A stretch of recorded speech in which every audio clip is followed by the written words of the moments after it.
I just wondered if there's a bit more sort of joined up thinking, particularly with cycle parking and cycle security.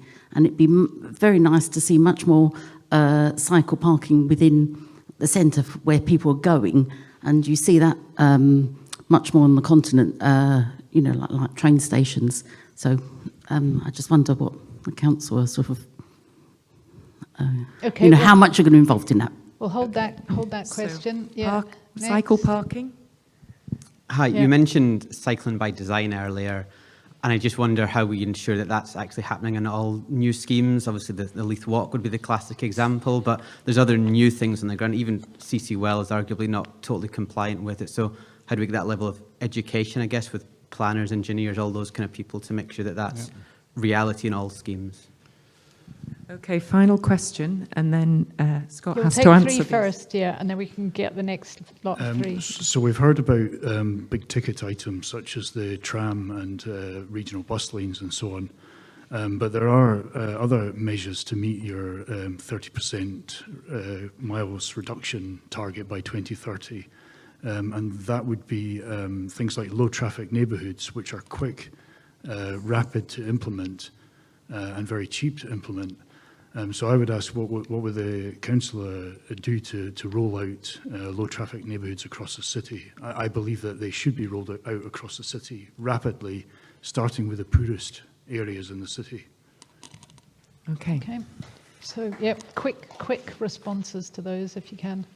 I've got a really short So memory. we've got so I forgot- cycling. yeah, So cycling by design. How do you ensure that the officers use cycling by design when they're designing schemes? That's the first question. So I think this first question was actually about cycle parking. So if there's a location where people want cycle parking, just get in touch or get in touch with your local ward councillor and I can see what we can do. I would say though, as a general rule, we have to get this off the footpath and onto the road. You know, that's what I think. I was in Poland recently and that seemed to be the default to me. They just set aside car parking spaces and that's where people park their bikes with the normal racks and all the rest of it. But we need to get these things off the pavement. I don't know why we got into the state where we've consumed pavement space with these things. So both CC Well, I think, well, obviously, and also the Leith Walk, they predate the cycling by design. I'm not sure about CC Well what it's designed to, but Leith Walk is designed by the Edinburgh Street Design Guidance, which was the council's own guidance. So I think I'm right in saying that all new schemes going forward will be cycling by design. The LDAP schemes, there's one the other end of Frogston Road where I live, it's cycling by design. And the useful thing about that is it's an actual national guidance. So I'm not saying I don't have concerns with some of the detail of it, but when you speak to residents, you can say this is the guidance it's designed by. And the guidance is relatively clear for people to look at, so they can check the widths of the lanes themselves and all the rest of it. So I think it's a really useful thing. In terms of LTNs, I mean, I live in an LTN, and it's been a 20-minute neighbourhood. I've lived there for 20 years, and it's absolutely fine. So as I said earlier, circulation plan will encapsulate areas with public transport routes, and within that I think that should be the starting point for LTNs. But I've also learned from the mistakes that were made in how the council tried to promote an LTN in East Craigs. So I think we have to do it a different way. We have to work with residents and we have to listen to them and we have to address their needs. I mean, I see going forward that we're going to do more LTNs, but what I can't reconcile in my head is, we could choose to just make this a really top-down approach and get the council to drop a top 10, 20 or 20 list of LTNs we want to install, or there'd be some sort of process for communities actually to say, we're ready for this, can we get on this list? And that's one of the reasons I'm really interested in Portobello, because I'm not saying it's everybody's in agreement there, but in Portobello there seems to be a real desire from the community to deal with some of the antisocial use of vehicles in that community. And I talked about CC Well being an exemplar earlier, but with Portobello we're looking at the CPZ, looking at 20-minute neighbourhood, and we're looking at dealing with antisocial parking issues. And what we've got there is we've also got a local community where I think there's a critical mass of people who want change. So that seems to me to be a good place to start as well. And again, it's about being an exemplar for different areas. But I take the point you're making about deprived communities, because one of the things about deprived communities, and this is a gross generalisation, is that quite often they're less good at complaining and less good at demanding. And that's why there's no cycle hoop schemes in deprived areas, because often these communities don't feel connected with the authority and don't feel engaged and don't feel respected. So I think there's particular things there actually as well we have to try to address. And I'm really disappointed that the cycle hire scheme wasn't used in quite an interventionist way to encourage more people in deprived areas to cycle most, because we know that the people who are least likely to cycle are people who are living in deprived areas, and they're probably the people who are likely to benefit most in terms of the changes it makes to their cost of transport, their well-being, etc. So I think that's a really good point, so thank you. Can I just go back to the cycle parking, because I'm not quite sure you answered it. So, because I think the question was about secure, but it was also about strategic. So it shouldn't just be people having to beg and ask for cycle parking in their area, because it's also needed at strategic destinations. So is that something that's going to be in the Active Travel Action Plan? Oh, I'll say yes. Good. But but the thing is, new developments should have this. It should be built in. I mean, that should be what we're about, and they should be in good locations. You shouldn't be stuck away in the corner of the car park. You should be as near to the front door as possible. Because I always see cycling as a point-to-point activity. It takes you from your front door to the door of where you want to go to. You shouldn't be tucked away in the corner of a car park. There's also, I'm going to talk about myself for a moment, but for disabled cyclists, we need the parking right at the front door as well. Right, so can we take another... Just a few questions. Can we have three? Charlie's been waiting quite patiently as well up here. Okay, this... Yes, Councillor Scott. Yeah, it was interesting you were talking about getting away from big ticket items where you might spend all your money on consultancy fees to deliver, say, a big cycle project like, for instance, Roseburn to the Meadows. But would you be interested in trying to improve the King's Theatre junction and maybe Contraflow and Valleyfield Street with a direct route? Because I don't think any of these big cycle schemes alone can solve things. So could we go for small schemes? Would you be agreeable to incremental improvements? Yeah. Okay, incremental improvements. Sorry, who's been waiting? Charlie here, yeah. Yeah, you touched upon the the complexity of changing the road layout. It's not a zero-sum game. You tweak one thing, you change something for everything for other modes. So, why are we consulting in a way that expects the general public to be able to understand these differences? We're consulting on the way that schemes are implemented. We're not consulting on what we want to do. We're consulting, in the case of active travel, on how we do it. And that's not something that's done for any other aspect of council policy that I can see. Let's consult on our goals, where we want to get to, but why, for such a complex subject, are we asking people how to get there? Okay. I think that will be the last. Oh gosh, suddenly see. This is the last question. Stella, yeah. I wanted to ask about schools. You talked about, I think you called it home to school. Yeah, I know, I get it wrong all the time. But that doesn't matter. It seems to be called lots of different things. When the small interventions were put in place during Spaces for People on the outside of, just maybe at the school gates, in some cases that aroused quite a lot of annoyance by local people, and some of them continue to do that. So when you implement the home to school routes, which is a much bigger thing, how will you deal with complaints and delays? Okay, I think that will have to be the last question. Yeah. So we've got the small but really crucial schemes, for example, outside King's Theatre, the consultation. So why consult with the public on the detail of schemes rather than the concept, and then the school streets issue.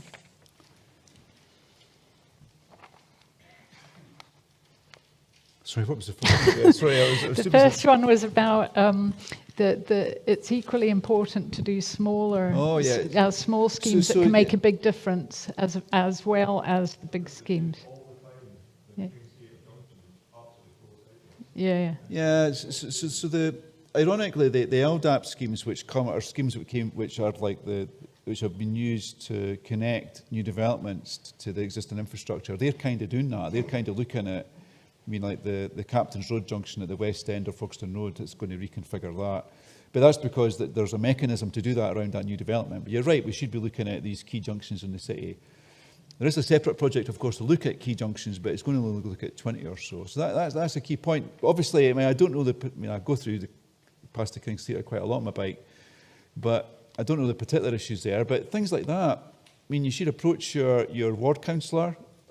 You've got more than one there.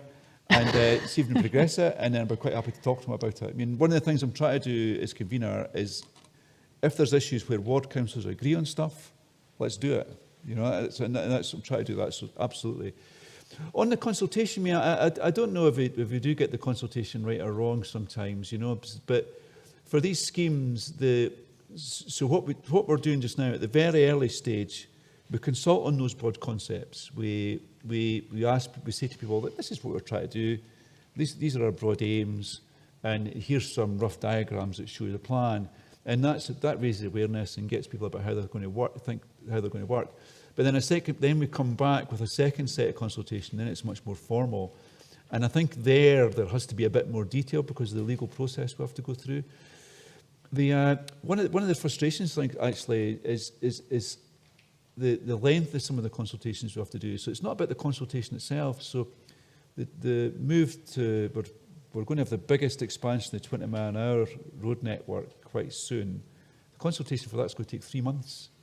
I don't understand why it has to take 3 months. Why does it not just take 28 days? You know, do we need 3 months to ask people what they think about the speed of vehicles on an individual road? A month should be enough, but there's a process we have to follow to do that. It's really frustrating. The school streets, I mean, I've got, in my ward, I had 3 school streets, Pentland, Banally and Buxton. As a ward councillor, I wasn't even told about them. And, you know, the planters arrived, there was no signage, there was nothing on them at all. And so I'm not surprised that people reacted to them negatively. And anybody would, not anybody, a lot of people would react to them negatively, that appearing in your street. And again, just like the East Craigs thing, it's a great case study in how not to do it. You know, it's a great case study on how not to do it. You have to engage with people. So what is happening with the home to school action plans is already the school communities are being engaged with these right across the city. That's happening in my ward. Nobody has contacted me about it to raise concerns about the plans that are being discussed in the schools. I don't even know what the plans are because it's happening inside the school. And I think that's a really positive thing. And that's what happens when you engage with the school community and say, or any community, and say, look, we want to make this a better place to live, a better place to bring up kids. How do you want to contribute to that? And then you involve them in those plans. And that's the way to do it, rather than flying over Edinburgh in a helicopter and pushing planters out the back and seeing where they land, which kind of what happened before. Okay, so we've got, I think, I think we need to 1.5 minutes. Call an end to it there. We were hoping that you'd have a few final words to say. Maybe Kirsty would like to summarise something, and yourself, Scott, and then we need to finish. So what I was going to say was to thank everyone who sent in questions, who watched online, who asked questions, and apologies if I was cutting you off, but there's always so many. But yeah, we do try to get across everyone, and it's the questions that make the spokes meetings so interesting. Without them, yeah, there wouldn't be. But I was just going to ask Scott to summarise, which, and I mean that like in one bullet point, is what did you learn? What did you learn tonight from this meeting? Well, I learned, firstly I have to say that it wasn't a deliberate tactic on my part to give long answers so people couldn't ask questions, but I realise I do tend to ramble, and I'm doing it already. I guess you people are really engaged, which is really good. And what's been really good for me is that you've engaged with what I've been saying. And there's been some feedback, you have some pushback on what I've been saying, and that is good. So this is the start of a dialogue. And what I would hope is, I'm happy to come back next year if I'm still convener, And I hope that next year you remember some of the things I've said, and you'll tell me whether or not I've delivered them or I'm delivering them, because it's part of the scrutiny of how we deliver services in the council that we have these kind of engagements. Okay, well, it's been recorded, so we will be coming back. And Dave always takes an excellent note I've been of watching, the I've been meeting. watching actually. Martin, did you want to say anything? I'd like to say thank you very much, Kirsty, for hosting the Q&A session for us. Thanks very much, Scott. It's been great having you here, and if you're still in that position in a year's time, we'll be great to have you back. Thanks everybody for coming back to an in-person meeting. It's really good to see people here, and we had 15 viewers online as well, so thanks again everybody, and thanks for all the helpers at the back and carrying the microphone around and everything. Yeah, Cheers. and thank you to Martin as well.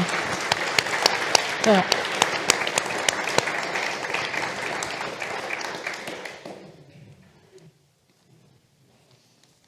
Thank you.